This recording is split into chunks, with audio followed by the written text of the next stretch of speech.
US investment green card. $800,000 must have legally documented money. Exit period after 3 years. Shuda LP 6302946180. ప్రధానమంత్రి Narendra Modi cabinet లో కేంద్ర భారీ పరిశ్రమలు ఉక్కు శాఖ మంత్రిగా ప్రమాణ స్వీకారం చేశారు. మనతో భూపతి రాజు శ్రీనివాస వర్మ ఉన్నారు అని అడుగుదాం. కంగ్రాచులేషన్ శ్రీనివాస వర్మ గారు. మూడోసారి నరేంద్ర మోడీ ప్రమాణ స్వీకారం చేశారు. అదే క్యాబినెట్ లో మీరు భారీ పరిశ్రమలు ఉక్కు శాఖ మంత్రిగా చాలా కీలకమైన బాధ్యతలు ఇచ్చారు. ఇలా దీని మీద ఏమంటారు? ఆయన మూడోసారి ప్రమాణం స్వీకారం చేసిన సందర్భంలో ఆయన మంత్రివర్గంలో నేను సభ్యుడు అవడం అనేది నాకు అదృష్టంగా భావిస్తున్నా. ఇది ఆంధ్రప్రదేశ్లో ఉన్నటువంటి ప్రతి ఒక్క బీజేపీ కార్యకర్తకు లభించినటువంటి అరుదైనటువంటి గౌరవంగా నేనైతే భావిస్తున్నా. కాబట్టి మోడీ గారు నా మీద ఉంచినటువంటి నమ్మకంతో, విశ్వాసంతో నాకు అప్పగించినటువంటి శాఖల యొక్క బాధ్యతను సాధ్యమైనంత త్వరలోనే వాటి మీద చక్కని అవగాహన ఏర్పరచుకుని వారి ఆలోచనలకు అనుగుణంగా నేను పనిచేస్తానని ఈ సందర్భంగా చెప్తున్నాను. రాష్ట్రంలో చూసుకున్నట్టుగైతే భారీ పరిశ్రమలు దాదాపుగా ఇండస్ట్రీస్ అనేవి లేవు గత 5 ఏళ్ళగా. మరి ఉద్యోగం లేదు, నిరుద్యోగం ఉంది. మరి ప్రజలు కూడా చాలా ఇబ్బందులు పడుతున్నారు. మరి రాష్ట్రానికి రాష్ట్రంలో ఏమైనా మంచి పరిశ్రమలు కానీ భారీ పరిశ్రమలు కానీ తీసుకురాబోతున్నారు? తప్పనిసరిగా అండి. గత 5 సంవత్సరాల్లో ఈ రాష్ట్రంలో ఈ రాష్ట్ర ప్రభుత్వం ఒక వైఖరి కారణంగా ఒక్క పరిశ్రమ కూడా కొత్త పరిశ్రమ ఈ రాష్ట్రంలో ఏర్పాటు కాలేదు.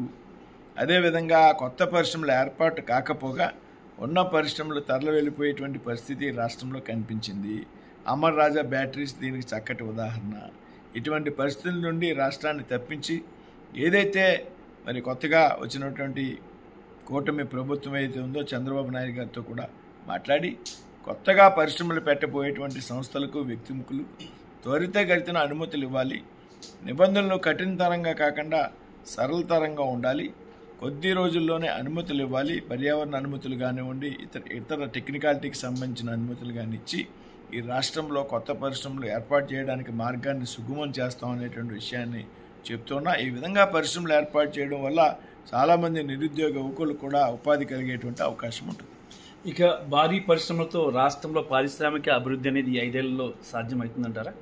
తప్పనిసరిగా. అంటే 5 ఏళ్లలోనే మొత్తం సాధ్యమవుతుందనేటువంటి విషయం మనం ఊహించుకోకూడదు. మనం ఎక్కడో చోట ప్రారంభం కావాలా.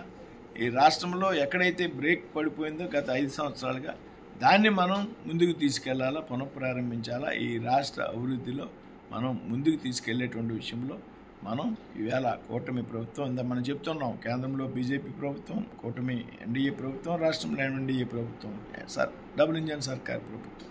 కాబట్టి ఇద్దరి నేపథ్యంలో కలయికలో ఈ రాష్ట్రంలో కొత్త పరిశ్రమల ఏర్పాట్లకు ప్రైవేట్ వ్యక్తులు, సంస్థలకు కూడా చక్కటి అవకాశం ఇవ్వడం ద్వారా ఏ విధంగా కేంద్ర ప్రభుత్వం నుంచి ఏమైనా ఒక కొత్త ప్రాజెక్టులు తెచ్చేటువంటి విషయంలో కూడా నేను నా వంతు ప్రయత్నం చేస్తాను. ఇప్పటికి విశాఖ స్టీల్ ప్లాంట్ విషయంలో చాలా పెద్ద ఆందోళనలు జరిగాయి రాష్ట్రంలో. మరి మీరు రావడంతో చాలామంది ఆశలు కూడా ఎక్కువ పెట్టుకున్నారు, దీనికి వాళ్ళకి న్యాయం జరుగుతుందని. మరి విశాఖ స్టీల్ ప్లాంట్ విషయంలో ఏం చేయబోతున్నారు? స్టీల్ ప్లాంటు విషయంలో ఏదైతే కేంద్రంలో పాలసీ డెసిషన్ ఉందో డిజిన్వెస్ట్మెంట్ ప్రక్రియ, అందులో భాగంగా విశాఖపట్నం స్టీల్ ప్లాంట్ విషయంలో నిర్ణయం తీసుకోవడం జరిగింది. అయితే పెద్ద ఎత్తున కార్మిక సంఘాల నుంచి, అదేవిధంగా ఈ విశాఖ ఉక్కు ఆంధ్రుల ప్రజల యొక్క సెంటిమెంట్కి సంబంధించిన విషయం కాబట్టి కొంత ఆందోళన, నిరసన వ్యక్తం కావడం జరిగింది. దీని మీద గతంలో మేము పార్టీ నాయకులుగా ఉన్నటువంటి సందర్భంలో నేను పార్టీ రాష్ట్ర కార్యదర్శిగా, అధ్యక్షుడిగా ఉన్నటువంటి సోము వీర్రాజు గారు, వేళ ఎమ్మెల్సీగా ఉన్నటువంటి మాధవ్ గారు, మేమంతా కూడా కలిసి ఆవేళ కేంద్ర ప్రభుత్వానికి, కేంద్ర ఉక్కు శాఖ మంత్రి గారికి అందరికీ కలిసి పరిస్థితిని వివరించడం జరిగింది. అదేవిధంగా దాని కారణంగానే మరి ఏదైతే దాన్ని ప్రైవేటీకరణ చేసేటువంటి పనుల్లో కొంత దాన్ని నత్తనడగ్గా కొనసాగించడం జరిగింది. ఇప్పుడు మరొకసారి మేము మంత్రులుగా బాధ్యతలు స్వీకరించాక దీనిలో సాధక బాధకాలు, లోటుపాట్లు తెలుసుకుని అధ్యయనం చేసి ఇవాళ కార్మిక సంఘాల ప్రతినిధులు మాట్లాడారు, కొంతమంది అధికారులు మాట్లాడారు, మాధవ్ గారు మాట్లాడారు.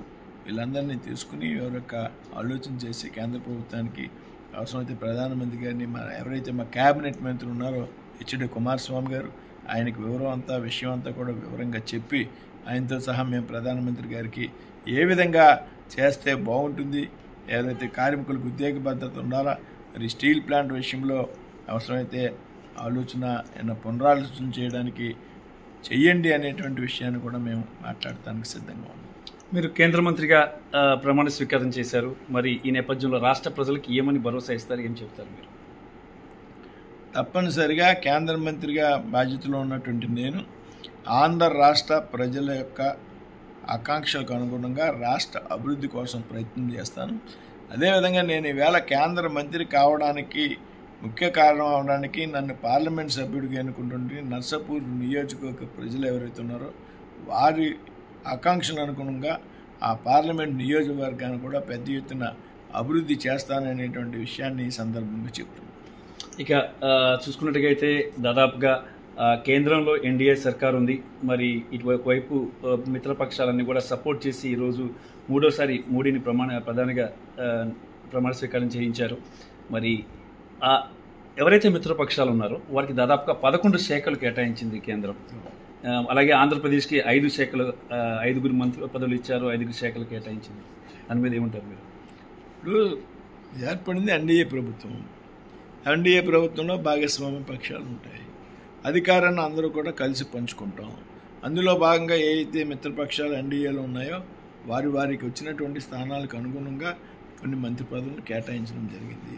అందులో భాగంగా ఆంధ్రప్రదేశ్కి పెద్ద ఎత్తున కేంద్ర ప్రభుత్వం నరేంద్ర మోడీ గారు ప్రాధాన్యతనిచ్చింది.